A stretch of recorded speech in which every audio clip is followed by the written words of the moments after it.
Bonjour à tous. Merci d'être avec nous aujourd'hui. Alors, d'abord, merci à Marie-Claude Lemieux pour cette belle invitation. Alors, pour ceux qui nous écoutent en différé, nous sommes aujourd'hui à Scott, à la première journée régionale du sport de Chaudière-Appalaches. Et nous allons parler dans ce panel du thème qui a été discuté tout au long de la journée, le développement global des athlètes.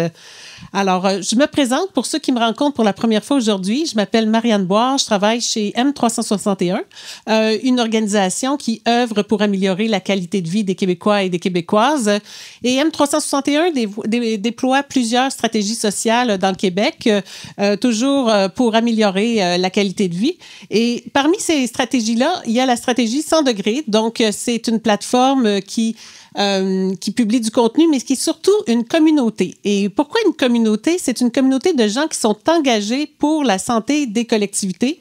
Donc, qu'est-ce que ça veut dire, la santé des collectivités? C'est la santé en sens large, la santé physique, la santé globale, la santé sociale aussi, la santé mentale. Et quand on parle de communauté, ben aussi, c'est qu'on a la chance d'être appuyé dans notre mission par des ambassadeurs, donc des gens il y en a certains parmi nous, entre autres Jean-Sébastien qui est ici, Karine que j'ai vue dans la salle qui est là au fond. Et donc, partout au Québec, il y a des gens qui sont engagés pour la santé des communautés. Donc, aujourd'hui, comme je vous disais d'entrée de jeu, on va discuter de développement global des jeunes athlètes. Alors, ce panel va durer environ 1h10 et je vous présente tout de suite les panélistes et ensuite, entre chacun des blocs de questions-réponses, vous aurez l'occasion de poser une question à chacun des panélistes et à la fin, s'il nous reste du temps, on pourra reposer des questions à tout le monde. Donc, alors, on se lance tout de suite. D'abord, à côté de moi, Dany Bernard, qui est l'instigateur du projet Polyvalence motrice à la ville de Lévis. Bonjour, Dany. Bonjour, Marianne. Merci d'être avec nous. C'est un plaisir. Jean-Sébastien Reed, qui est président du club de handball de Lévis. Il est aussi, comme je le mentionnais, ambassadeur 100 degrés et je vous le présenterai un peu plus en détail un peu plus tard, mais vous allez voir qu'il porte plusieurs chapeaux. Bonjour, Jean-Sébastien. Bonjour, Marianne. Et à côté de Jean-Sébastien, Éric Mars, qui est chef du sport au Comité olympique canadien. Bonjour, Éric. Allô. Et Geneviève Caron, qui est coach accrédité ACC par la Fédération internationale de coaching et fondatrice de l'approche EPIC. Bonjour, Geneviève. Bonjour. Merci à vous quatre d'être parmi nous. Alors, on commence ce panel avec Dany, un premier bloc de questions pour Dany. Donc, Dany, toi, tu as été chef du service des sports à la ville de Lévis. Tu es détenteur d'un doctorat en psychologie du sport. Tu as enseigné à l'Université Laval, aussi à l'Université de Sherbrooke. Tu as œuvré en hockey sur glace pendant plus de 30 ans et tu es, je l'ai mentionné tout à l'heure, instigateur d'un programme super innovant à la ville de Lévis, le programme Polyvalence motrice, dont tu as parlé aujourd'hui plus tôt dans la journée. Est-ce que tu peux nous décrire en quoi ça consiste, ce programme-là? Oui, combien j'ai de temps? Une journée, 2 journées? 3 jours. OK, 3 jours, parfait. Donc, le programme de polyvalence motrice, c'est un programme qui s'adresse aux 4 à 8 ans. Donc, intégration dans les séances d'entraînement de sport traditionnelles, des habiletés fondamentales de base, des habiletés motrices fondamentales, de façon à développer l'enfant sur toutes ses habiletés motrices, permet de réussir dans son sport, de devenir compétent dans son sport et également permet une transférabilité d'un sport à l'autre, de façon à faire en sorte que nos enfants puissent essayer différents sports, avoir le défi de réussir dans différents autres sports et finalement choisir son propre sport. Parce qu'on ne se le cachera pas qu'en début, une des tâches premières du parent, c'est d'initier l'enfant au sport. Mais là, ce qu'on veut, c'est que l'enfant développe son autonomie et aille jusqu'à choisir son propre sport dans lequel il veut se développer. Mais c'est super intéressant, mais est-ce que tu pourrais nous dire davantage pourquoi est-ce que c'est important de favoriser la polyvalence motrice des jeunes athlètes? Entre 4-8 ans, finalement, entre 3 et 9 ans, selon la littérature, 3 et 9 ans, c'est une période incontournable dans le développement de l'enfant au niveau du développement qu'on va appeler corporel de l'enfant. L'enfant entre en relation avec son environnement par son corps, donc de développer coordination, dissociation, anticipation, équilibre statique, équilibre dynamique, motricité fine, motricité globale. Avec ça, on va avoir un développement qui va être cognitif également. Donc, on développe l'enfant sur le plan corporel, on le développe sur le plan cognitif, on va avoir des impacts même sur la réussite scolaire. Donc, dans le pilier du développement multidimensionnel de l'enfant, c'est par le corps qu'on doit le faire et l'âge important, l'âge important, c'est entre 3 et 9 ans. Nous, à la ville, c'est 4-8 ans parce qu'on commence à intervenir avec les enfants à 4 ans, mais il faut se rappeler que la fenêtre la plus importante est entre 3 et 9 ans. Et on ne peut pas manquer notre coup. Et comment on fait ça?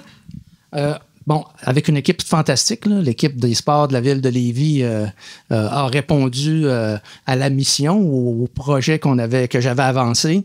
Donc, ce qu'on fait, c'est qu'on demande aux sports qui sont intéressés d'embarquer avec nous dans ce projet magnifique. C'est sûr qu'il y a une petite vente à faire. Quand on est passionné par un produit, par un projet, on est en mesure de le vendre, vend nos organisations, travaille avec le conseil d'administration, travaille avec les directeurs techniques, travaille avec les entraîneurs, formation des entraîneurs, parce que ce qu'on s'est rendu compte, c'est que en voulant développer la polyvalence motrice, on voulait développer le sentiment de compétence des enfants, ce qui est fondamental pour la poursuite de la pratique. On s'est rendu compte également qu'il fallait développer le sentiment de compétence des intervenants. Parce qu'on aura beau avoir le meilleur programme possible, si nos intervenants ne sont pas de qualité, c'est un coup d'épée dans l'eau. Donc, la pièce maîtresse de l'échiquier sportif au Québec demeure l'intervenant. Et donc, pour nous, développement de la polyvalence motrice et encadrement de l'intervenant pour en faire un meilleur intervenant, surtout auprès des 4-8 ans. Donc, concrètement, comment que ça se passe? Qu'est-ce qu'ils doivent faire? C'est des exercices? Oui. C'est des entraînements spéciaux? L'innovation, vraiment, l'innovation de ce projet-là, c'est de faire en sorte d'entrer dans les séances d'entraînement, aider les entraîneurs à inclure dans leurs séances d'entraînement des exercices propices au développement d'habiletés fondamentales, d'habiletés motrices fondamentales. Donc, on supervise les entraîneurs, on développe un programme ou on bonifie une programmation déjà existante pour vraiment amener des éducatifs qu'on ne ferait pas nécessairement dans un sport. Donc, exemple, hockey sur glace, où les enfants devaient utiliser la position de squat et on rampait entre les jambes de l'enfant. Dans certains sports où on n'a pas l'utilisation de la main, c'est capter des ballons. En natation, on l'a utilisé sur la fameuse plateforme.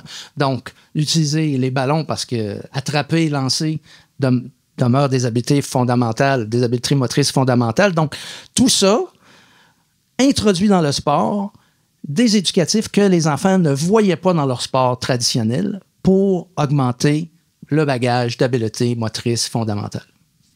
Mais c'est quand même toute une révolution, ça, d'introduire ce genre d'activité-là, d'introduire ce contenu-là dans les activités des clubs sportifs. Effectivement, au départ, on avait peur à une certaine résistance. Dans certains sports, il y en a un petit peu, mais l'important, c'est de bien éduquer. J'ai toujours eu confiance au peuple québécois. Quand on y explique bien une chose, il réagit toujours bien. Donc, à ce niveau-là, c'était de bien amener, bien expliquer ce qu'on voulait. Puis surtout, pour le développement de l'enfant, il faudrait être vraiment mal intentionné de ne pas bien réagir au développement de l'enfant de 4-8 ans. Et comment est-ce que toi, dans ton rôle, quand tu étais chef des services des sports à la ville de Lévis, comment est-ce que tu as fait la promotion de cette innovation-là dans l'équipe? Tu as commencé à en parler un peu tout à l'heure, mais j'aimerais ça t'entendre davantage là-dessus. À mon arrivée à la ville de Lévis, on a fait ce qu'on appelait un lac à l'épaule, un traditionnel lac à l'épaule, où je demandais aux membres de l'équipe où est-ce qu'on peut avoir le plus d'impact. Parce que, comme je l'ai dit ce matin, je me répète, c'est l'âge, mais j'ai eu la chance de travailler avec Gaston Marcotte. C'est un privilège de travailler avec lui. Puis il me disait toujours, Danny, comme universitaire, on ne te forme pas pour répéter ce que les autres ont fait dans le passé. On te forme pour innover et essayer d'améliorer la société. Donc, pour moi, rien de mieux que commencer chez les 4-8 ans pour améliorer la société. C'est ce que j'ai amené à l'équipe, qui a très bien répondu. Au départ, c'est sûr qu'on a un cadre budgétaire. Donc, comme j'avais la chance d'être le chef de service, je pouvais décider que Isabelle Bouchard deviendrait ma coordonnatrice, qu'elle laisserait de côté certains dossiers, puis qu'elle se concentrerait sur le projet de polyvalence motrice. Par la suite, l'autre étape, c'est que chaque membre de l'équipe a pris possession du projet de polyvalence motrice pour en faire un projet commun. Parce que ce n'est pas le projet d'Annie Bernard, c'est le projet équipe des sports. On a eu à convaincre les élus, on a eu à convaincre la direction générale, mais mon équipe était convaincue. Notre équipe était convaincue du bien fondé de ce projet-là. Donc, Et il y a aussi, et là, je serais un fiefé menteur de dire, d'oublier l'URLS. L'URLS Chaudière-Appalaches, avec Dave, mais surtout qui nous a permis d'avoir le privilège d'avoir Marie-Claude Lemieux, qui nous a aidés dans ce projet-là. Donc, c'est vraiment un projet qu'on veut faire, qui a été parti à la ville de Lévis, mais qu'on veut en faire un projet régional et national pour le Québec. Dernière question, avant qu'on prenne une première question du public, mais j'aimerais savoir comment ça a été reçu du côté des clubs sportifs, mais aussi des parents, parce que d'arriver avec quelque chose d'innovant comme ça, j'imagine que ça ne doit pas se faire non plus sans rencontrer de résistance. Très bonne question. Comment ça s'est fait? On n'a jamais obligé aucune organisation sportive d'embarquer dans le projet. On en parlait, on rencontrait les gens. C'est sûr qu'on leur vendait le bien fondé de ce projet-là. On n'a pas eu de refus. À ma connaissance, peut-être que mes collègues, je les regarde, on me dit non, on n'a pas eu de refus. Oui, il y a eu certains parents parce que, c'est sûr qu'on casse du sucre sur le dos des parents, mais effectivement, il y en a qui voyaient certains éducatifs qui éloignaient probablement leur fonds de pension. Par contre, on avait à expliquer aux parents ce que c'était, pourquoi on le faisait. Il y a eu des vidéos de fait. Donc là-dessus, il y a toute une approche éducative pour dire aux entraîneurs ce qu'on fait, aux directeurs techniques, aux entraîneurs, aux parents, puis aux athlètes aussi, aux enfants, aux participants, parce qu'il y a de bonheur pour dire des athlètes entre 4 et 8 ans, mais aux enfants pour dire, voici dans quoi vous vous embarquez. Donc, toujours faire confiance à l'esprit humain, c'est toujours gagnant. En tout cas, moi, je trouve ça fascinant. C'est vraiment une belle innovation là, que tu as créée avec ton équipe à la ville de Lévis et d'avoir réussi à répandre ça comme ça. J'ai hâte de voir comment ça va se développer dans la région. Avant qu'on passe aux autres panélistes, est-ce que quelqu'un aurait une question pour Dany? Ça, comme prof, comme ancien prof, c'est jamais bon. Quand on n'a pas de questions? Non. C'est parce que tu as été tellement clair que les questions, les gens ont décidé moi, j'en ai une. C'est rassurant. Éric en a une. J'attendais voir dans la salle, mais c'est quoi vos prochaines étapes puis les limites les plus importantes que vous faites face présentement? C'est sûr que, comme prochaines étapes, on aimerait que tous les sports de la ville de Lévis embarquent dans ce fabuleux projet-là, mais là, on doit vraiment consolider ce qu'on a fait. Ce qu'on veut, puis je l'ai dit ce matin dans la présentation, c'est d'en arriver à essaimer le programme dans d'autres villes de Chaudière-Appalaches. Pour ce faire, c'est vraiment l'idée d'un conseiller pédagogique régional qui va nous permettre de faire des liens et de créer une communauté de pratique des villes pour le développement de ce projet-là.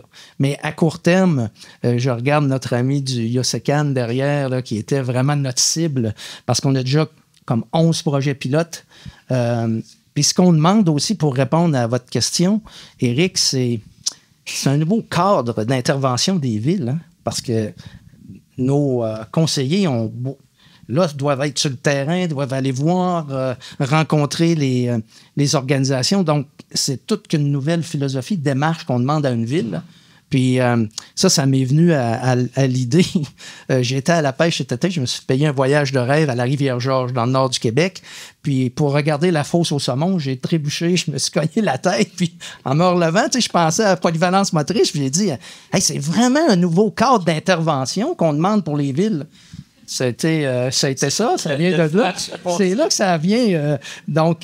Mais effectivement, c'est un nouveau cadre d'intervention des villes.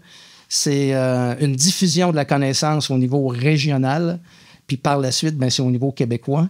Puis, comme ce matin, on parlait aussi d'une étude avec l'UQTR pour vraiment, là, on est en train de cartographier chacun de nos 11 projets pilotes, mais d'amener vraiment une étude qui va être quantitative et qualitative sur les impacts de la polyvalence motrice. Parce que là, on ne le faisait pas parce que c'est projet pilote. Puis on pourrait remplir la salle ici d'études scientifiques qui prouvent le bienfait de la polyvalence motrice. On ne voulait pas réinventer la roue, mais on veut juste conforter certaines de nos décisions et nos approches pour en faire un modèle exportable. Bravo. Ça répond à votre question. Ah, vraiment, oui. Merci. Moi, j'ajouterais une question avant qu'on passe ensuite la parole à Jean-Sébastien. Mais tout à l'heure, tu parlais que tu avais eu à convaincre aussi les élus. Est-ce que à la fois les élus municipaux et les fonctionnaires des autres départements sont conscients de l'important rôle d'influence qu'une municipalité peut avoir dans le développement des athlètes? Vous voulez une vraie réponse? J'ai jamais été vraiment politique. Mais je ne crois pas qu'ils voient l'importance de ce projet. Je ne crois pas qu'on voit l'importance fondamentale de ce projet-là. Ils sont pour. Ils s'informent, mais vraiment, la faiblesse de ce projet-là, ce n'est pas spectaculaire. Je ne suis pas en train de construire un pavillon de 20 millions où on peut vraiment avoir un aspect politique important, alors que là, on parle du développement de l'enfant, on parle de la prévention, alors qu'on est dans une société de curatif puis du spectaculaire. Donc là, on travaille sur le long terme, sur l'enfant, puis là c'est plate à dire, là, mais un enfant, tu sais, dans tout le débat qu'on a présentement, ça vaut pas cher. Excusez, là, mais c'est ça. Puis malheureusement, c'est ça, alors qu'on dit toujours que hey, ça vaut plus cher que la prunelle de nos yeux. Mais tu as raison de souligner aussi qu'on est dans le long terme et on ne voit pas toujours les résultats à court terme. Et ça, c'est toujours difficile quand on travaille sur un changement de normes sociales, sur des changements d'habitude comme ça. Ça peut prendre beaucoup de temps avant d'en voir les effets. Puis, M. Miles disait ce matin, puis ça m'a frappé avec Québec en forme, c'est vraiment un projet de société qu'on avance. C'est un véritable projet de société. Donc ça, pour moi, des fois, on en parlait avec l'équipe des sports. On disait, pourquoi on ne réagit pas plus? Pourquoi les instances gouvernementales ne réagissent pas plus? On est toujours en train d'essayer de chercher, mais on va trouver la solution. Ça va venir. Ça va venir. On passe la parole maintenant à Jean-Sébastien. Jean-Sébastien Reed. Toi, Jean-Sébastien, tu œuvres depuis plusieurs années dans le milieu de l'éducation. Tu as occupé de nombreux postes. Tu as été enseignant, directeur. Tu es spécialisé en éducation entrepreneuriale. Je le mentionnais en début de panel, tu es aussi ambassadeur 100 degrés. Puis on est tellement chanceux de pouvoir compter sur Jean-Sébastien depuis si longtemps. Il a été impliqué de différentes manières dans des activités de 100 degrés dans les dernières années. Mais aujourd'hui, tu portes un autre chapeau, celui du président du club de handball de la ville de Lévis. Et ce programme de polyvalence motrice dont vient de nous parler Dani, mais toi, tu as contribué à l'implanter dans le club de handball. Mais avant de te poser des questions plus détaillées là-dessus, j'aimerais savoir comment ça a commencé, comment c'est arrivé dans le club de handball, cette histoire-là. En fait, mon retour au handball s'est fait par le biais de mes enfants qui ont commencé à pratiquer. Donc, on s'est impliqué davantage dans les écoles primaires où étaient mes enfants pour relancer ça. Relancer dans le sens que contribuer à la vitalité des équipes minimes. Puis en cours de route, on s'est rendu compte que mes enfants allaient vieillir, puis ça prenait d'autres personnes pour continuer dans l'école où j'étais. Et les parents ne connaissent pas trop la discipline du handball, donc volontairement ne se proposent pas pour entraîner une équipe ou coacher une équipe. Parce qu'on disait tantôt, ce matin, Dani qui le disait, souvent dans les petits groupes d'âge, c'est souvent les entraîneurs les moins expérimentés, les plus jeunes qui prennent ces charges-là, mais on aurait voulu que les parents embarquent plus. Donc, on a construit un guide de leçons, puis consécutivement à ça, ça s'est fait à peu près en même temps. À l'époque, c'est Ariane qui était responsable du handball. Jean-Sébastien, on a peut-être quelque chose à te proposer, parce que je lui parlais de ce guide-là, et là, ça venait complémenter finalement notre offre, où là, dans ce guide-là, on pourrait y ajouter une dimension de polyvalence motrice, puis avoir un service d'accompagnement par des spécialistes de la polyvalence motrice pour venir outiller nos entraîneurs, puis par le fait même, quand le guide serait créé, peut-être permettre à des parents d'être soutenus par ce guide-là éventuellement aussi. Donc, vous avez mis à niveau le guide pour y intégrer du contenu. C'est en cours de production. Puis, quelles ont été les autres étapes là, que vous avez dû intégrer pour ajouter cette dimension-là de polyvalence motrice? En fait, il y en a eu de deux ordres. Le premier ordre, ça a été la formation. Donc, à chaque début de saison, nos entraîneurs minimes sont formés. À l'époque, par le spécialiste de polyvalence motrice. Depuis 2 ans maintenant, c'est notre responsable à l'interne qui a pris le relais. On parlait de résilience ce matin avec Geneviève. Donc, on a eu à faire preuve de résilience parce que la personne ne pouvait plus continuer sa mission de spécialiste avec nous. Donc, on s'est retourné de bord puis on a créé, dans le fond, cette cette prise en charge-là autonome du développement de la polyvalence motrice avec le soutien toujours de la Ville. Puis l'autre dimension, ça a été de fournir du matériel parce que intervenir dans les écoles primaires, ça veut aussi dire cohabiter avec des éducateurs physiques qui, des fois, ont du matériel, des fois, ils n'en ont moins, mais ils n'aiment jamais qu'on brise leur matériel ou qu'on abîme leur matériel. Fait qu'on essayait de trouver une façon avec une poche de hockey avec du matériel, tu sais, si j'avais à imager, où ça serait notre matériel, où on risque moins, finalement, d'abîmer le matériel de l'école puis d'être plus autonome par rapport à ça. Fait que nos écoles primaires, où on a du milieu de balle, ont été équipées de cette trousse de polyvalence motrice-là, combinée à tout le soutien logistique, formation, puis maintenant, on fait partie de cette communauté de pratique de Lévis, où notre délégué siège à l'occasion quand c'est requis.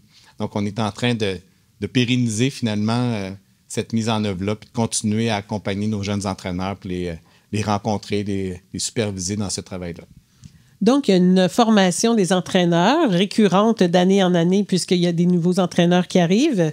Mais comment ça a été reçu par les entraîneurs au départ, ce changement-là? Et deuxième partie de ma question, comment ça a été reçu par les parents aussi des athlètes? En fait, pour ce qui est des entraîneurs, quand on intervient chez les 4-8 ans, il faut savoir que dans le sport collectif, pas que nos attentes sont élevées, mais les attentes sont différentes que si on était en parascolaire au secondaire. Fait que notre premier objectif, c'est déjà de s'amuser, faire connaître une nouvelle discipline, puis les impliquer dans un sport qu'ils ne connaissent pas.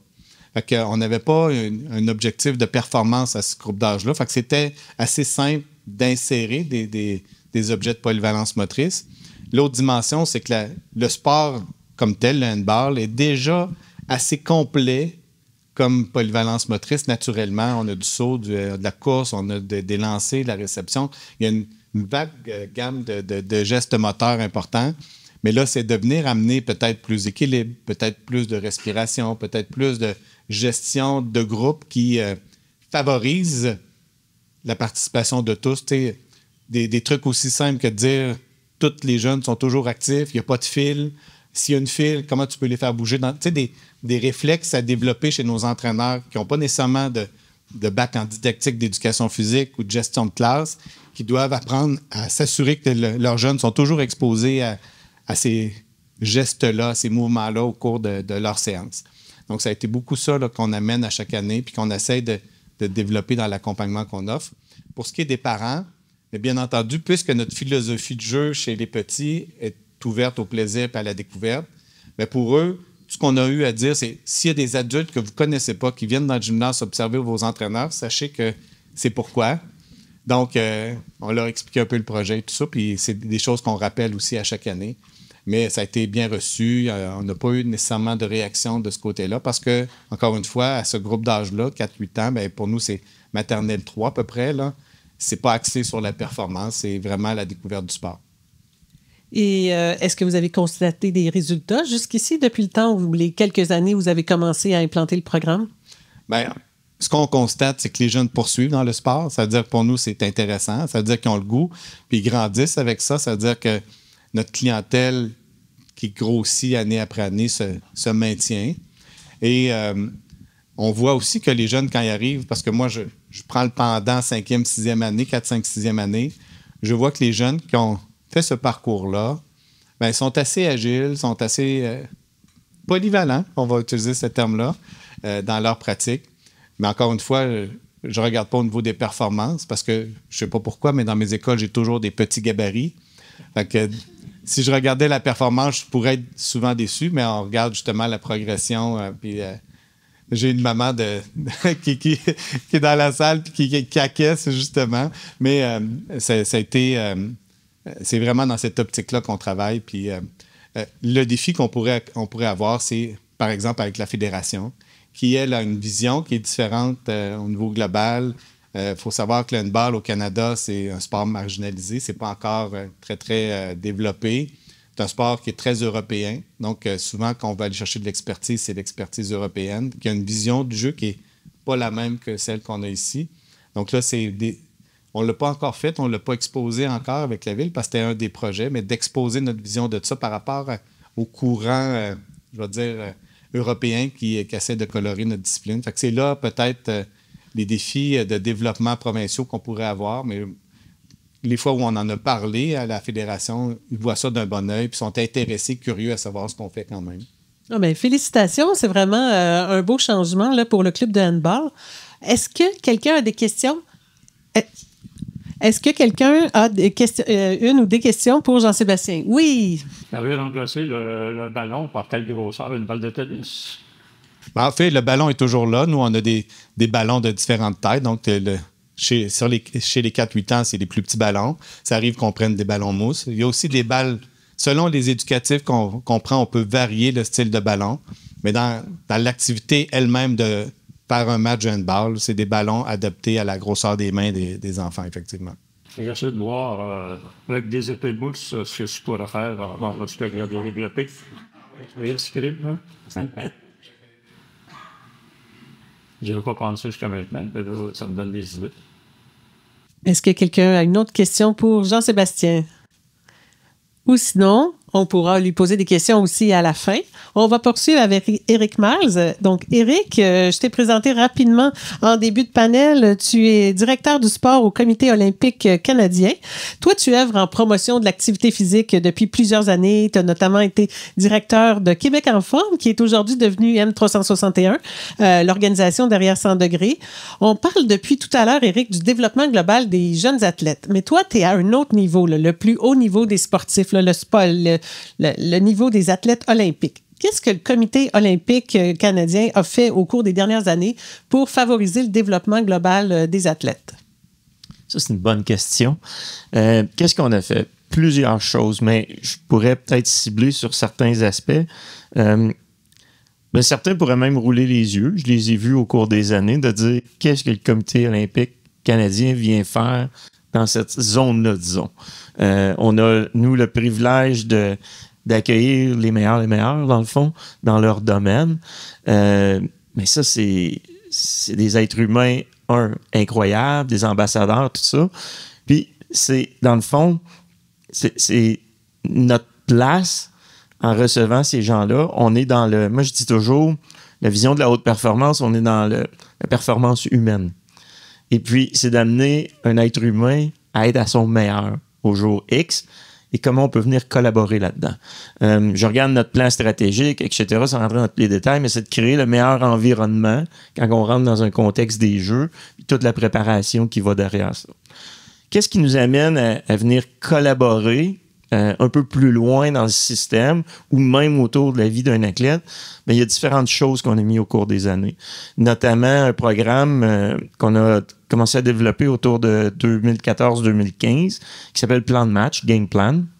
Et puis, qui nous amène plus loin comme pays à notre souci de développer, oui, on avait des bons programmes d'entraînement, on préparait bien les athlètes, nutritionnistes, psychologues, etc., mais le plan de vie d'un athlète aussi, au niveau de l'éducation, au niveau global, tout ça. Donc, une approche plus globale, plus complète, incluant la santé mentale, etc. Je pourrais en parler de long en large, puis il y a différentes sphères à ce programme-là, mais notamment au niveau de la santé mentale, au niveau de l'éducation, il y a énormément de travail qui a été fait, puis qui amène des sports aujourd'hui qui ont, je dirais, embrassé la stratégie, intégré la stratégie, ou même ça devient obligatoire, à quelque part, pour des athlètes qui sont soutenus par les brevets de Sport Canada, d'intégrer leur collaboration dans un programme comme Plan de match qui les amène, dans le fond, à développer tout aussi sérieusement leur plan d'entraînement, oui, mais aussi leur plan de vie. Et ça, c'est même prouvé. Certains, dans, disons, l'ancienne école, craignaient de dire, si on fait trop ça, est-ce qu'on va avoir des athlètes qui vont se retirer plus tôt? C'est le contraire. Dans la littérature, c'est démontré. Les athlètes qui ont un bon plan de vie équilibré on va même les voir pour un cycle de plus ou ces choses-là. Puis, à quelque part, il y a une pression de moins qui s'établit. On le relie même à la performance. En bout de ligne, on est une organisation, puis notre focus, on est justement à ce spectre du bout de la performance, mais en même temps, de venir s'impliquer dans cette zone-là, ça devenait pour nous essentiel. Puis, on va même plus loin sur certains aspects dans notre réflexion. Si je regarde, on vient de finir d'écrire notre plan, notre vision pour jusqu'à 2035, donc les 10 prochaines années.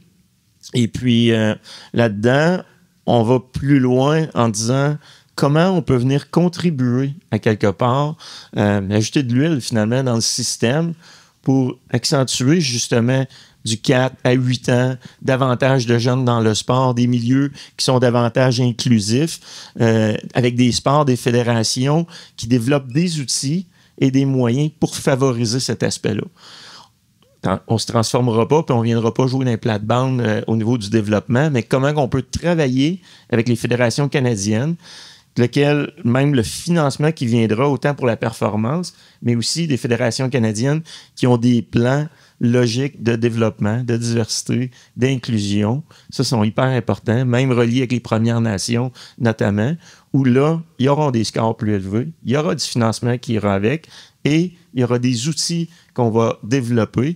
Puis tout ça dans un objectif, c'est important, une organisation comme nous, de ne pas remplacer le gouvernement, mais plutôt d'innover. J'entendais tantôt avec le développement moteur, puis ça me ramène dans des vieux souvenirs, même avec Québec en forme, puis c'était le même genre d'approche. On a vraiment mis les pieds dans cette zone-là, tenté de développer des choses. On a investi de façon importante sur des bases, on entend la littérature, puis d'entendre aujourd'hui, dans le fond, cette logique-là d'institutionnaliser des changements, puis de voir des villes qui se prennent en charge, des clubs, etc., qui s'organisent pour y arriver. Bien, on va tenter de répéter une recette similaire, je vous dirais, mais au niveau canadien, avec des endroits où peut-être c'est encore moins développé qu'au Québec aussi, mais de les amener plus loin dans cette réflexion-là, d'être encore plus accueillant, mieux structuré, et emmener plus de jeunes dans le sport. Puis tantôt, si on a des bassins plus grands, bien, en bout de ligne, le rêve, c'est dans 20 ans, c'est pas d'être assis puis de dire « Ah, wow, on avait des résultats incroyables aux Jeux de Paris, etc., puis où on en est aujourd'hui, mais qu'on continue à progresser, puis qu'on devienne vraiment une nation sérieuse et réelle face à la place du sport dans une société, puis la place des jeunes. Puis ça, je pense qu'on a un rôle à jouer là-dedans et c'est ce qu'on s'apprête à faire davantage. Bien, c'est tellement intéressant de voir ce changement-là qui est en train de se mettre en place au Comité olympique canadien. On a parlé beaucoup de développement moteur, d'habileté motrice, mais toi, tu parlais aussi tout à l'heure de la santé mentale. Je sais que tu en as parlé plus tôt dans ta présentation. J'aimerais ça que tu nous en parles un peu plus de quelle manière le Comité olympique canadien a commencé à jouer un rôle de ce côté-là auprès des athlètes. Oui, mais ça, c'est intégré dans le projet Plan de match, justement. Et puis avant la pandémie, dans le fond, 2015-2016, je peux vous dire que quand la pandémie est arrivée, si on se rappelle tous les souvenirs et toutes les histoires incroyables, mais aussi l'histoire d'horreur derrière tout ça, puis de réussir à organiser des Jeux internationaux à Tokyo et ensuite en Chine, particulièrement la Chine. Je pense que j'ai encore des cicatrices dans mon dos. C'était pas simple là-bas. C'était plus compliqué en Chine qu'à Tokyo. Désolé du terme, le pic, la hausse des besoins au niveau de la santé mentale qu'on a vu partout dans la société, mais autour des athlètes, c'était dans les statistiques, là, c'était du 200% et plus. Heureusement qu'on avait déjà une structure en place. Fait qu'on avait justement commencé avant les années, on a renforcé comment je pourrais dire, les outils, les services, les intervenants, etc., à grandeur du pays, qui sont venus aider grandement de ce côté-là. Puis après ça, ben on travaille beaucoup avec des sondages. On collabore énormément avec les athlètes. C'est l'acteur principal dans tout ça. Puis les athlètes, si je reviens au dernier sondage à Paris, on a eu ça, c'était la première fois qu'on voyait ça. Les athlètes répondaient à une des questions. Ils se sentaient, et 100%, on ne s'attendait pas à ça, on a eu 100% en termes, je me sentais sécure et bien dans le contexte olympique, dans le contexte du village, etc. Bon, ça, on relie avec le Safe Sport, mais on relie aussi avec tout le côté de la santé mentale, puis des outils, puis des stratégies qui ont été mises en place pour justement créer cet environnement-là favorable, facilitant. Un environnement où on se fait crier après, etc., le geste devient assez court rapidement, plutôt qu'un environnement développé où on se sent bien, on se sent accueilli, etc. Mais ça devient un gros plus. Puis c'est pas... Puis souvent, les gens vont...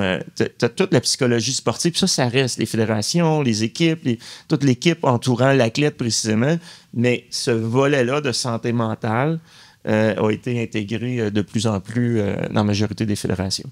C'est intéressant parce que, à t'entendre parler, on comprend qu'il y a déjà un impact, que ces changements-là déjà génèrent un impact positif. Mais au départ, quand vous avez commencé à mettre en place ces changements-là, comment ça a été reçu? Ça n'a pas dû être si facile que ça. Ah non, à plusieurs étapes. Puis quand on part avec une idée ou un projet comme ça, je parlais tantôt avec des gens, puis je disais, tu sais, avoir une idée, c'est facile. Je me lève le matin, je pense que je peux avoir 10 idées en descendant l'escalier, en arrivant dans la cuisine. Implanter une idée, ça, c'est une autre histoire. Comment embarquer le monde avec nous, tout ça. Puis, il faut c'est analyser son environnement, dans le fond. Tu sais. Puis, je vais partir de chez nous, conseil d'administration. Il y a des idées qui, aujourd'hui, passent, que si je remonte en 2015 ou à d'autres années, je pense que si j'avais parlé de ça autant qu'aujourd'hui, pas certain que je serais encore ici, versus avec une vision, des gens qui sont rentrés en place, une bonne poignée de main avec le leadership du conseil d'administration, puis une culture intégrée à la grandeur de l'organisation, avec des politiques qui vont en place aussi, nous ont aidés aujourd'hui à avoir des discussions beaucoup plus courageuses sur les droits humains, par exemple, et plein d'autres dossiers. Je pourrais toucher sur l'antidopage, etc., des positions qu'on prend, mais notamment celle-là, que si on se prononce comme une organisation, que l'athlète est au centre de nos préoccupations, mais ça veut dire quoi, ça, concrètement? Puis qu'est-ce qu'on fait comme geste, puis investissement pour y arriver? Fait que ça, je trouve, en tout cas, moi, pour nous, c'était un point de départ. Bon, par la suite, après ça, ben, c'est le leadership dans les organisations, les fédérations. Je ne rendrai pas dans les noms, mais il y a des organisations qui il y avait énormément de résistance. Puis là, tu rentres aussi avec des cultures des entraîneurs internationaux, avec des fois une vision différente. Et ça, c'était tout un travail. À partir du leadership, il y a des gens il y a eu soit des changements, ou il y a des gens qui ont finalement compris, mais là, tu rentres à du 1 à 1, étape par étape. Mais l'importance de le rentrer dans une organisation et pas juste sur un individu, mais de le rentrer, quand ça devient solide, c'est rentrer dans les politiques, puis dans tous les niveaux décisionnels d'une organisation, c'est là que ça devient gagnant. Ah, c'est extrêmement intéressant de t'écouter raconter ces changements-là. J'aurais plein d'autres questions à te poser, mais avant qu'on passe ensuite au bloc de questions pour Geneviève, j'aimerais savoir si des gens dans la salle ont des questions pour toi, Éric.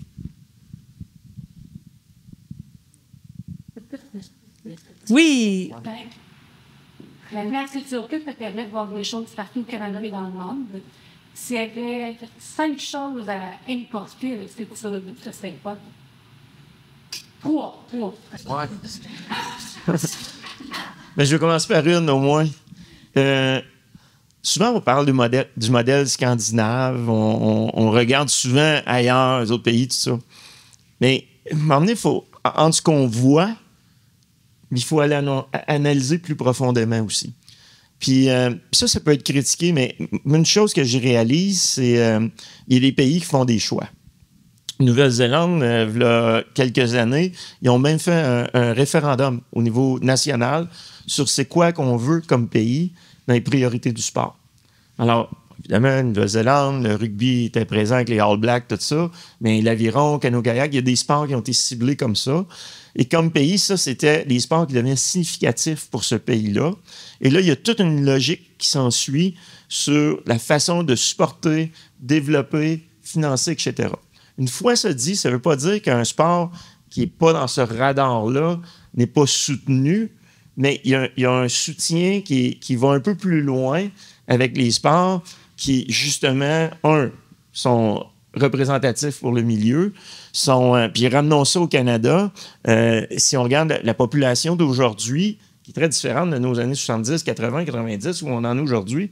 Alors, c'est quoi les sports qui sont le plus significatifs, qui sont le plus accessibles, puis qu'on rentre dans une offre de service, par exemple, d'une ville ou ces choses-là, qui a une cohérence jusqu'au niveau canadien, par exemple, pour développer et soutenir des sports de la sorte, avec des stratégies qui, OK, si ces sports-là qui sont peut-être davantage soutenus, mais y a-t-il des stratégies ou des outils qu'on a développés qui peuvent aussi servir à d'autres sports?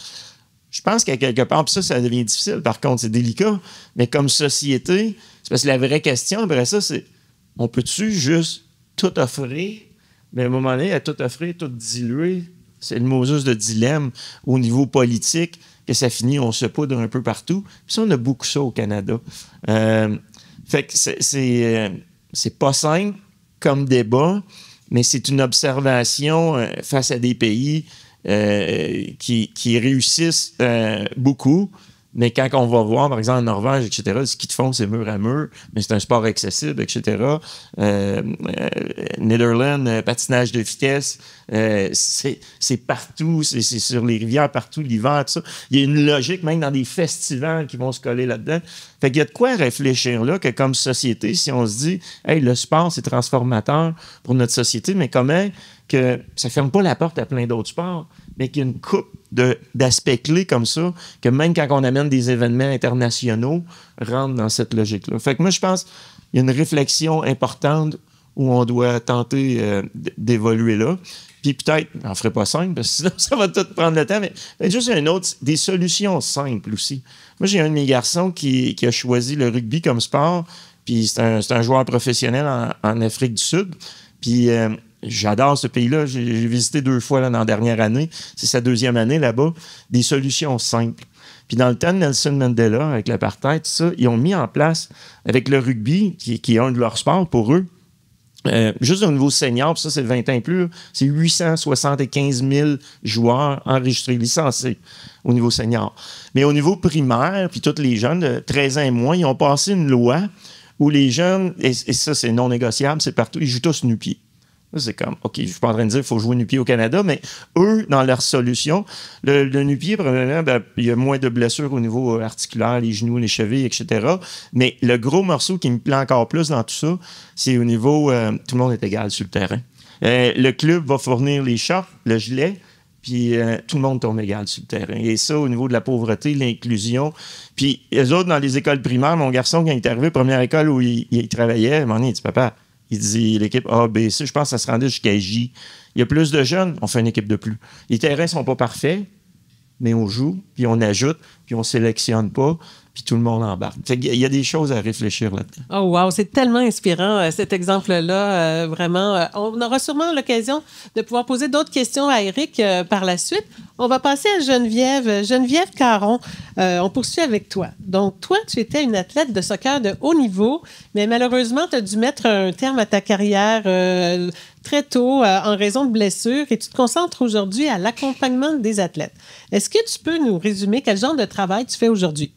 Oui, bien en fait, c'est ça. Moi, étant une joueuse de haut niveau à l'époque puis qui a dû arrêter subitement, bien, j'ai réalisé en fait que j'avais mis la majorité de mes œufs dans le même panier. Fait que quand que ça s'est arrivé, qui était prématurément, qui n'était pas prévu, ben j'ai comme un peu, en bon français, fessé un bon mur. Puis j'ai dû commencer à questionner, à revisiter. Ben écoute, tu sais, moi, j'étais une joueuse de soccer. C'est ça que je disais. C'est comme ça que je me présentais. Puis en fait, ben, c'est ça qui a inspiré ce que je fais aujourd'hui, c'est-à-dire à un niveau un peu plus préventif, de venir aider les jeunes. Puis pas juste les jeunes. En fait, j'accompagne aussi des leaders, des gestionnaires, mais un peu à, comment dire, élargir sa perception de soi, c'est-à-dire de revenir à l'être avant de ce que je fais. Fait que de revenir un peu à soi pour dire comment est-ce que qui moi je suis, mes valeurs, mes priorités, ce qui est important pour moi, mes engagements, mais comment est-ce que moi, comment que je suis, vient influencer ce que je fais. Fait que de ramener un peu cette idée de l'intérieur vers l'extérieur pour, oui, prévenir lors d'un changement, que ça soit prématuré ou à cause de l'âge éventuel ou en demandant un changement de carrière si on parle de gestionnaire. Ben c'est ça, c'est de se préparer puis de revenir un peu à justement l'être avant le faire. Fait que moi, c'est mon parcours sportif qui m'a amené à vouloir accompagner puis à être à ma manière, à petite échelle, un certain acteur de changement puis de transformation. Puis ce que je trouve extraordinaire avec les jeunes, entre autres, c'est... souvent dans la société présentement, que ça soit, bon, je suis pas dans les familles à voir comment que les parents négocient avec leurs enfants et tout ça, mais à l'école, on leur dit quoi faire. Au sport, on leur dit un peu quoi faire quand même. Fait qu'il y a pas énormément d'endroits où les jeunes ont l'espace à s'exprimer complètement. Tu sais, c'est quoi, toi, tu penses de ça? Qu'est-ce que c'est quoi qui est important pour toi, en fait? Tu sais, il y a les valeurs, oui, que tes parents t'ont inculquées, qui sont discutées à la maison, mais au-delà de ça, toi, là, qu'est-ce qui est important? C'est quoi tes objectifs? Comment, tu sais, ton arbre décisionnel, tu arrives comment à une décision? Est-ce que c'est parce qu'il y a une pression? Est-ce que c'est par peur de jugement? Mais toi, là, fait que c'est un peu... Fait que c'est ça que je fais, en fait, c'est d'accompagner à élargir leur perception de leur identité, si on veut, mais aussi de comprendre qui ils sont, qui sont uniques, qui sont importants, qui ont quelque chose à amener au-delà de j'ai-tu réussi ma passe hier, j'ai-tu fait un but, j'ai-tu pas fait un but, puis là, hier, comment que mon équipe va penser de moi? Puis, fait que c'est vraiment de ramener ça parce qu'en fait, l'échec, elle est inévitable. On va se tromper, on va mal faire, puis c'est d'amener à pouvoir gérer ça de façon, pas juste saine, mais proactive, tu sais, en fait, parce que ça fait partie de la vie. Fait qu'il faut surtout pas éviter l'échec puis de se planter. Mais il faut être capable d'être résilient puis de savoir qu'on a les forces en dedans de nous pour évoluer puis prendre ça comme une force de changement puis d'évolution. Tu soulèves des points vraiment importants quand on parle de développement global des athlètes. Les éléments dont tu parles, c'est vraiment fondamental. C'est très intéressant de t'écouter.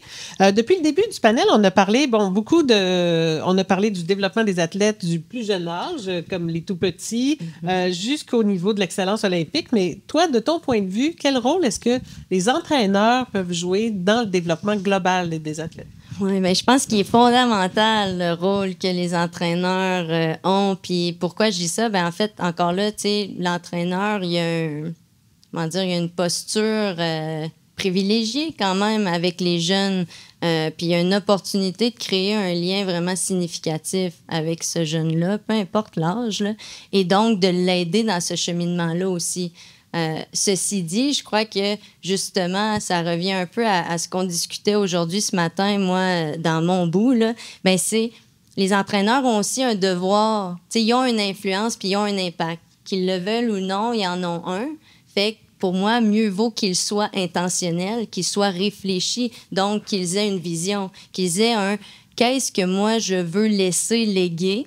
Et pour ce faire, c'est bien évident qu'il faut un peu se questionner. Fait que je pense même à la performance, par exemple. Un entraîneur a le devoir de se questionner à son rapport à la performance. C'est-à-dire, est-ce que moi-même, exemple Geneviève qui est ici, est-ce que ma valeur est associée à ma capacité de produire, puis de faire, puis de dire les bons mots, mettons, juste là, dans le panel, mettons. Puis si c'est le cas, ça va être difficile pour moi d'amener quelque chose de différent à une équipe ou à mon environnement. Et donc, je dois venir me challenger à ça, à mes croyances. C'est quoi aussi ma relation au succès puis à l'échec? Ça me fait quoi quand on perd? Ça me fait quoi en dedans, moi? Puis il faut aller évaluer puis venir challenger ça pour qu'on puisse amener quelque chose de différent. Si je veux essayer d'élargir la perspective des athlètes à... ça fait partie du processus, mais si moi, quand on perd, je pète un plomb ou ça m'affecte bien raide ou c'est ça mon focus, on perd un peu le fil du... Je pense le processus, au final, souvent, on va dire ça de même, est plus important que la finalité en soi. Puis on est plus souvent dans le processus qu'à la fin.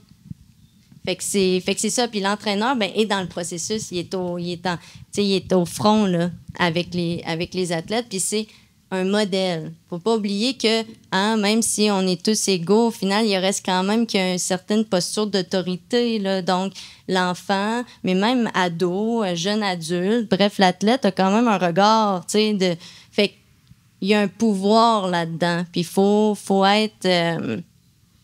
c'est ça, je pense qu'il faut honorer ça, puis être humble avec ça, mais reconnaître que ça, c'est un impact, c'est un pouvoir, c'est pas le bon terme, là, mais vous comprenez, mais c'est une influence qui est importante. Fait que je pense qu'il est à être réfléchi. Et toi, Geneviève, tu es coach accrédité par la Fédération internationale de coaching. Tu as fondé, mais toi-même, tu as fondé une approche innovante, l'approche EPIC. Est-ce que tu peux nous expliquer de quoi il s'agit, puis comment cette approche-là peut favoriser le développement global des jeunes athlètes? Oui, en fait, c'est ça, cette approche-là, je dirais que c'est surtout un peu une philosophie, c'est un peu le fil conducteur derrière toutes les approches que moi j'entreprends. Peu importe qu'est-ce que je fais. Puis essentiellement, EPIC, c'est un acronyme en soi. C'est très simple. C'est essence, présence, influence, confiance. Puis j'ajoute entre parenthèses constance. Mais je vous explique essentiellement c'est quoi. C'est d'aider d'abord. Fait que c'est tout le principe encore de revenir de l'intérieur vers l'extérieur. Donc, de revenir à son essence, c'est-à-dire de découvrir Qui suis-je? C'est quoi mes valeurs? C'est quoi mes forces? Qu'est-ce que j'amène? Qu'est-ce qui me rend unique au-delà là, de ce que je fais? Qu'est-ce qui teinte tout ce que je fais au final? Ensuite, ben, c'est de bâtir sa présence. Donc, une fois que je sais ça, comment est-ce que je m'engage au quotidien? Comment est-ce que je communique ça? Comment est-ce que j'agis avec les gens au quotidien afin que cette essence-là émane dans ma présence? Après ça, ben, c'est d'exercer son influence. En fait, c'est de savoir qu'on a une influence, peu importe. Encore, qu'elle soit intentionnelle ou pas, on en a une. Alors, si je connais mon essence, ma présence, mon essence émane dans ma présence à cause de mes choix, à cause de mes prises de conscience, une connaissance de soi, ben je peux commencer à avoir une intention spécifique dans l'influence que j'apporte alentour de moi, dans mon quotidien, dans mon environnement. Puis au final, ben ça génère et de la confiance en soi et de la confiance pour les autres envers toi parce que ça l'amène de l'authenticité, ça l'amène du vrai, ça l'amène de la connexion. Puis au final, ben, ça l'amène aussi beaucoup de constance parce que ben, on essaie de revenir un peu à être aligné justement avec soi, avec ce qui est important. Puis ça veut aussi dire ben, à être capable de mettre ses limites. Puis dans le sport, dans les dernières années, puis depuis toujours, hein, ça, des fois, ça a été compliqué, justement. Fait que pour les jeunes, plus on est capable de les amener à se conscientiser sur qu'est-ce qui est important, qu'est-ce qui est non, qu'est-ce qui est correct, qu'est-ce qui... Ben ça permet, puis tu sais, vous parliez de décision ce matin, ben c'est d'arriver à être capable de poser des limites, à prendre des décisions justes, aligné avec ses valeurs, aligné avec ses priorités, qui amènent du sens. Puis je pense qu'au final, ça permet aussi des fois de prendre des décisions à haut niveau éventuellement, ben, qui sont, malgré qu'ils sont difficiles, plus simples parce qu'on a resté fidèle à nous-mêmes. Mais pour rester fidèle à nous-mêmes et intègre, il faut se connaître. Alors voilà, c'est ça, je dirais, sur l'approche épique. Merci, Geneviève. Yes. Alors, c'est le temps pour une question pour Geneviève. Est-ce qu'on a une question dans la salle? Ah, oui? Je vois une main levée derrière. Est-ce que c'est facile d'accompagner les gens dans un processus comme ça? De reconnaître. C'est une excellente question. Puis moi, je dirais, ben moi, c'est ma passion, là, j'adore ça, mais certainement que c'est pas nécessairement facile. Puis la raison pour laquelle je dirais ça, c'est que, ben on a nos biases, nos billets, ça dit ça en français? On a nos billets, hein? Puis des fois, ben on veut rentrer un peu en mode solution. Donc, de fixer, de trouver, d'offrir, plutôt que de simplement rester, d'accueillir, tu sais, on évite à vouloir solutionner, on évite à dire « Ah, mais là, moi, je ferais pas ça de même aussi, ça. » Puis l'idée, c'est... Ce qui est difficile, c'est de pas trop se mettre dans les souliers de l'autre, pas dans le sens compassion, empathie, mais dans le sens, c'est pas parce que, exemple, à 21 ans, toi aussi, tu as arrêté de jouer au soccer à cause d'une 16e commotion que je te comprends parfaitement. Pas du tout, en fait. Notre expérience, elle est différente. Fait que c'est d'accueillir puis d'offrir, mais sincèrement, d'accueillir puis d'ouvrir l'espace à, écoute, ce que ton expérience, elle est valide. Que je sois d'accord avec elle ou pas, invalide. Après ça, qu'est-ce qu'on en fait? Mais il faut d'abord laisser, tu sais, Mais c'est sûr que c'est pas facile. Ça prend de la pratique, puis d'écouter à un niveau aussi qui est, est-ce que tu sais, il y a des fois, il y a des petites affaires en dessous. Fait que c'est un peu d'écouter un quatrième sens, si on veut, en demander. Mais ça se pratique. Puis je pense que ce qui est magnifique, par contre, c'est que c'est accessible à tous. Parce que c'est quoi, au final? C'est de l'écoute. On a toutes deux oreilles, n'est-ce pas? Bon, certains, on s'entend, ils ne fonctionnent pas nécessairement, mais mon point, c'est on peut tous s'accorder ce temps-là, puis cette écoute-là sincère. Prendre un peu plus de temps, puis dire, hey, là, c'est pas à moi de parler. Puis de poser une question, d'être curieuse aussi, les uns envers les autres, pour aller un petit peu plus loin, sincèrement, puis rentrer dans une connexion qui est vraie. Là, je suis allée un peu plus loin que ta question, mais c'est ça. Éric, mais c'est beau. C'est pas facile, mais c'est beau à faire, puis ça tu grandis en le faisant aussi. Éric, une question pour toi. Oui. Non, mais je veux renforcer, parce que je trouve que c'est tellement important ce que tu apportes, puis je trouve que je l'ai entendu aujourd'hui dans les conférences, puis des différents intervenants, puis le mot qui me vient en tête, parce qu'elle est bonne la question, puis c'est pas facile à aider d'un sens. Puis le mot, moi, qui me revient, c'est humilité. Puis autant comme individu, comme intervenant, mais aussi de réussir à développer une organisation avec une forme d'humilité. Quelque chose de trop fort, trop imposé, c'est pas dans notre culture canadienne ou québécoise. Puis plus qu'on réussit à amener cet aspect-là, ça veut pas dire qu'il n'y a pas de rigueur, humilité, mais ce qui sort de l'humilité avant tout, c'est le respect, l'écoute, etc. Puis ça, comme intervenant, mais si je le ramène aussi dans une organisation, culture d'organisation, je trouve que c'est tellement plus fort. C'est quelque chose que, en tout cas, moi, aujourd'hui, je prends comme message qui est de l'ensemble des intervenants qui est important, je trouve. Je suis bien d'accord avec toi, c'est vraiment à retenir. Le temps file, on approche de la période de la fin du panel. Avant qu'on termine, puis on aura une dernière période de questions pour tous les panélistes, mais j'aimerais vous demander à chacun d'entre vous, là, en mode express, là, maximum 1 minute par personne, quel est, selon vous, le facteur d'influence sur lequel on devrait le plus miser pour favoriser le développement global des jeunes athlètes? Le facteur d'influence sur lequel... Le plus important, ou celui, ou ton préféré, pas nécessairement le plus important, mais sur lequel on devrait miser pour favoriser le développement global des jeunes athlètes. Avant tout, avoir une conception claire et précise de ce qu'est l'être humain. Hein? Aussi court que ça, mais très complexe. Tu peux nous développer quand on parle de l'être humain, donc, c'est de dire qui est-ce que j'ai en avant de moi. Quand on parle du développement global de l'être humain, j'en parlais tantôt avec Serge Genoux, on parle du développement physique, affectif, moral, social, on parle cognitif, puis on parle environnemental. Il faut l'inclure dans la dimension de l'être humain. Donc, avant tout, dignité humaine, les différentes dimensions, puis avoir un plan clair, précis, intentionnel sur comment je vais m'y prendre pour développer l'être humain sur toutes ces dimensions-là, parce que ce n'est pas le hasard qui va faire le développement. Parce que c'est souvent le sport. Hein? Le sport, là, les grandes valeurs du sport ou les grands stéréotypes du sport, c'est que le sport, automatiquement, il développe de bons êtres humains, des gens qui vont pouvoir transférer leurs habiletés de sport à la gestion. Mais ça, là, il n'y a rien de prouvé là-dedans, là. Au contraire, on pourrait détruire ces affirmations-là. Il faut vraiment que ça soit intentionnel. Puis comme je le dis toujours, je ne laisserai pas le développement de mes enfants au hasard. Wow! Quelqu'un d'autre a envie de répondre à cette question? Facteur d'influence, Éric? Moi, mon sport, c'est le canot-kayak. Puis d'un bateau d'équipe, quand on rame ensemble puis qu'on connecte dans le bateau, puis ça, c'est pas juste la rame en même temps, mais c'est tout le corps, les hanches, ça, le bateau, il glisse. Puis il glisse beaucoup. Puis si je ramène ça dans la logique de tout ce que j'entends, c'est si on a un message commun, le côté collectif, encore une fois, je le vois dans la région ici, l'ensemble des acteurs, si on martèle ensemble sur le même message continu, qui va au-delà d'un intervenant, de 4 individus ici, mais globalement, ensemble, à différents paliers, ça, les élus vont réagir. À un moment donné, c'est plate à dire, mais ça va les squeezer. Puis ils innoveront pas. Mais eux, ils vont y aller avec le mouvement ou la pression.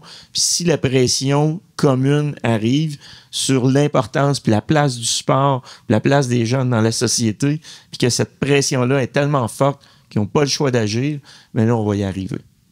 Merci. Geneviève ou Jean-Sébastien, voulez-vous ajouter quelque chose? Sébastien? J'irais dans le même sens qu'Éric, cet aspect de partenariat, de faire front commun ensemble. Quand je dis ensemble, on a parlé beaucoup de façon spontanée des parents, le rôle que les parents jouent dans tout ça. On mise beaucoup sur leur résistance parce qu'eux autres, ils veulent un fonds de pension, ils veulent la performance, ils veulent différentes choses. Mais c'est quand même, ce front commun-là, c'est les clubs, les municipalités, c'est les parents, les officiels, les fédérations, d'avoir une vision commune et partagée qui va faire en sorte que finalement, ça va progresser. Puis c'est un peu ce que David Lévy essaye de faire ici, localement. D'abord, avons-nous un front commun ici qu'on peut exporter par la suite pour agrandir ce rayonnement-là? Dans mon autre vie, dans mon autre chapeau, on parle d'essaimage, on parle de contagion positive. Finalement, faire en sorte que ce qu'on met ici qui fonctionne bien, est-ce qu'on peut l'exporter? Est-ce qu'on peut l'essaimer dans d'autres régions pour faire rayonner ces idées-là? Puis c'est là que chaque petit front commun va faire avancer cette cause-là. Merci, Jean-Sébastien. Geneviève, le mot de la fin, avant qu'on passe les Bien rapidement, moi, ce que je me disais, c'était la qualité de nos relations, c'est-à-dire comment dire, la qualité de notre présence, réelle présence à soi et à l'autre pour s'entendre, pour connecter d'humain à humain afin qu'on puisse collaborer justement et s'entendre. Parce que pour s'entendre puis pour collaborer, il faut déjà, again, je reviens à ça, mais c'est des fois, on est tellement dans nos automatismes puis un peu robots, tu sais, on a des idées, on a des visions, puis on oublie un peu de connecter. Fait que moi, je dirais, puis ça retouche un peu au point de Dany, tu sais, l'humain dans sa globalité, mais aussi l'humain, tu sais, par le cœur, qu'on revienne, non, je dirais pas développer le cœur, là, mais c'est un peu ça quand même, je pense, de revenir à notre humanité collective en termes de se connecter avec le cœur, puis ensuite propulser de ça vers une collaboration puis une collectivité qui est alignée sur les bons principes. C'est fascinant de vous écouter tous les quatre. Est-ce qu'il y a quelqu'un dans la salle, une question pour avant qu'on termine le panel? Oui, je vous écoute. Un petit peu d'historique. En 69-70, on a créé l'Auto Québec. C'était pour financer le loisir et le sport. Malheureusement, ça a été récupéré pour payer les déficits gouvernementaux. 55 ans plus tard, ça n'a pas le temps de faire une loterie canadienne pour financer le sport olympique, ce qui dégagerait de l'argent des fédérations pour aider à d'autres niveaux. Ton point est bon, puis il me fait sourire parce qu'on a même développé depuis les dernières années une équipe de relations publiques puis de lobby dans l'organisation Comité olympique canadien pour représenter le système canadien. Puis c'est dans les premières recommandations, système de loterie. Il y a un challenge entre les réalités des provinces versus nationales, tout ça, mais c'est un système qui est très présent dans plusieurs pays, les pays qu'on mentionnait tantôt, où il y a une forme de financement, de retour qui n'est pas uniquement dépendant du portefeuille du gouvernement. Et oui, c'est une solution qui est sur la table. Pour maintenir de tous les gens qui vont encadrer les athlètes de haut niveau. Puis il y a des provinces qui le font. L'Alberta, notamment, puis il y en a d'autres au Canada, que leur système est financé de cette façon-là. Mais de le ramener au niveau canadien, effectivement, c'est une piste potentielle.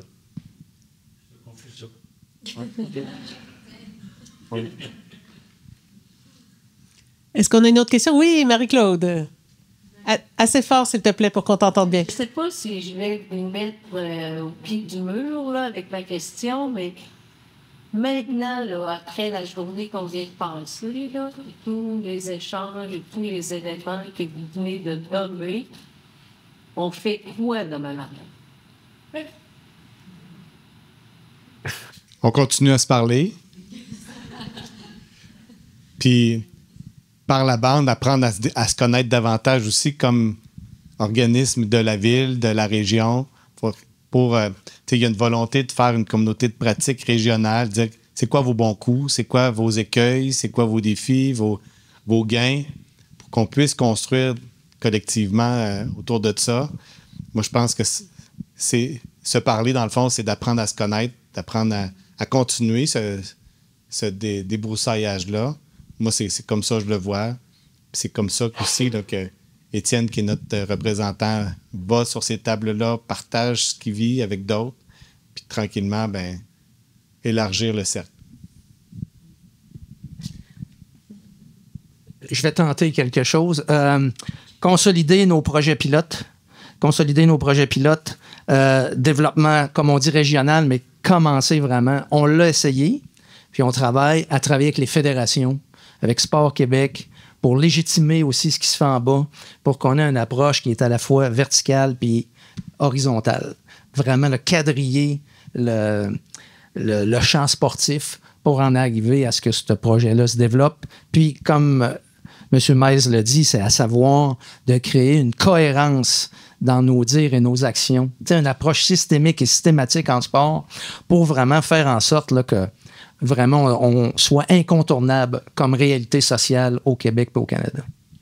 Je pourrais continuer là-dessus dans un engagement. Premièrement, pour moi, c'est une journée vraiment réussie. Merci de m'avoir accueilli, vraiment. Puis, moi, je m'engage à revenir avec mon équipe. Puis de dire là, vous allez venir faire un petit tour, jaser avec l'URLS, Ville de Lévis, etc., pour comprendre davantage sur certains aspects. Et puis, on pourra voir où tout ça pourra progresser. Parce que dans cette logique-là, d'enjeux, c'est un des gros enjeux sur la cohérence au niveau horizontal et vertical. Puis, c'est dans des pistes de solutions comme qui se discutent aussi aujourd'hui qu'on commence les bonnes étapes. Oui, Dave. Ben, on a parlé un peu du participant toute la journée. Puis là, j'essaie de ramener ma question de façon générale, mais je pense que je vais te l'adresser, Geneviève. Puis, ça pourrait être. Tu nous as parlé de ton approche tantôt.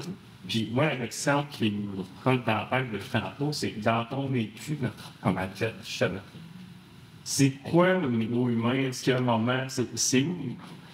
Qu'est-ce qui t'a amené à construire cette vision-là aujourd'hui? Puis, tu sais, la question va s'appliquer à vous trois aussi, là, parce que ce que vous avez parlé est d'abord centré sur les individus, d'abord centré sur des valeurs humaines. Tu sais, fait que, et quand tu parles du changement de travail, tu serais encore opéré au sein du solidaire canadien, il y a quelque chose dans le vécu humain qui drive ça.